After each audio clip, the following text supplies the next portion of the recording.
Hey guys, welcome back to my channel. So I know y'all have seen these viral Barnes & Noble heart-shaped book lover totes, and I wanted to DIY one for myself, but I wanted it to be big enough to fit my vinyl records in it. The Barnes & Noble ones are sold out everywhere, so I'm going to show you guys how to make one on your own. For fabric, I'm using 1 yard of a cotton canvas. The cotton canvas is thicker than your regular quilter's cotton. To make our heart shape even, we're going to fold our fabric in half and we're going to work off of the fold. I want to make sure that this tote bag can fit my vinyl records in it, and most vinyl records are 13 by 13 inches, so I'm going to make sure that the center of my heart is at least 14 inches by 14 inches. I'm going to start by measuring the length, and I'm going to make sure that that's 14 inches long, and then from each of those markings, I'm going to make sure that it's 7 inches wide. Remember, we're working off of the fold, so it's going to be half of whatever width we want it to finish at. After you've marked the center, you can start to sketch your heart. So I like to start by drawing a diagonal line from that mark that we made to the center fold line, and then I'm just going to sketch a heart shape from the top. After I finished sketching my heart shape, I went back in and I added a little bit more room around that mark we made. I didn't want it to be too close. And then next, I just cut out that heart shape. Once you're done cutting, you can unfold your heart and you'll see it should be even on both sides. I went ahead and cut 2 layers of that outer fabric, and as you can see, that vinyl record fits perfectly in the center. You'll also want to cut out 2 layers of a lining fabric and interface it to make it a little bit thicker. After adding your interfacing to your lining, you want to place your lining pieces right sides together. Then you're going to grab your outer pieces, place those right sides together, and you're going to lay them on top of your lining. Here I'm just trimming out some excess fabric that I had left over. Now I'm going to mark where I want to stop sewing. I placed the outer and the lining on top of each other so I can make sure to mark at the same spot on both of them. Now you're going to sew from one mark to the other mark on each one of them, but on the lining you want to leave a small opening so we can turn our tote bag right side out later on.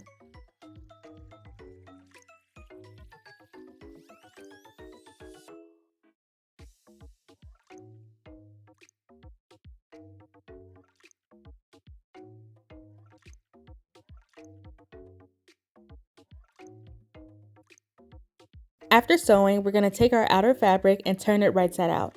Make sure to leave the lining inside out. Once your outer fabric is right side out, you want to iron those seams flat. Now we're going to move on to our straps.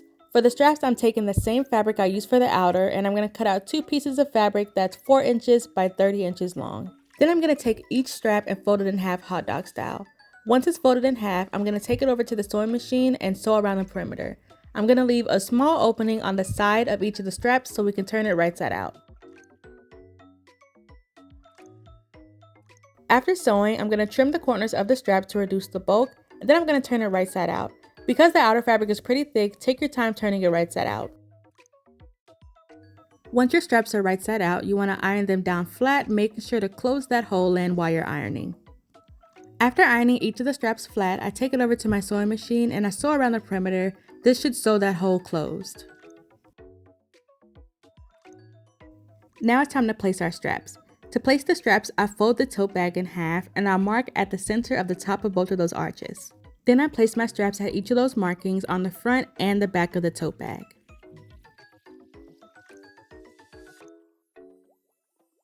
Now that the straps are placed, we're going to take our lining fabric and we're going to stuff that outer fabric inside of our lining. Make sure they're right sides together.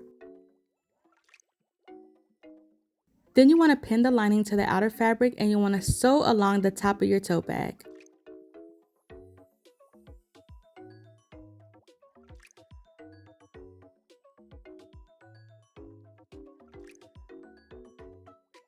Once the lining and outer pieces are sewn together, you're going to locate that hole that we left open in the side of the lining, and we're going to turn our tote bag right side out. If you added pins to the strap like I did, carefully remove those so you don't poke yourself. After turning your tote bag right side out, you want to take it over to your ironing board and you want to iron those seams flat. Take your time doing this because this is what's going to make your bag look professional. I forgot to mention this part in the video, but after ironing, I sewed that hole closed that we left open in the lining and I stuffed the lining into the tote bag. I also added a top stitch around the top perimeter. To design the decal on the front of the tote bag, I'm using my Cricut. So I used Cricut Design Space, and in the text box, I typed in vinyl lover. Then I went over to the text and changed the font. I changed it to a decorative font, and I chose this font right here because I thought it was pretty close to the Barnes & Noble font. I wanted the words vinyl and lover to be separate, so I duplicated it and I deleted vinyl from one of them and lover from the other one. That way they can be two separate pieces. Then I resized it to the biggest size it can be on a regular Cricut mat, and that is 11.5 inches.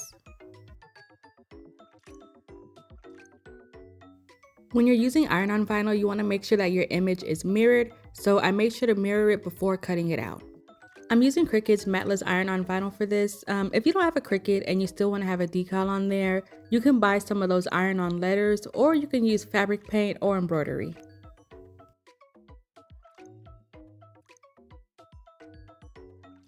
After the decal was cut out, I used one of my weeding tools to weed all the excess vinyl from the back of the image.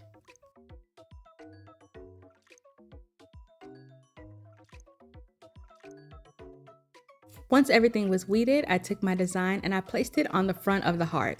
So at first I wanted to make it horizontal, but then I saw that it was slightly slanted, so I slanted the image up.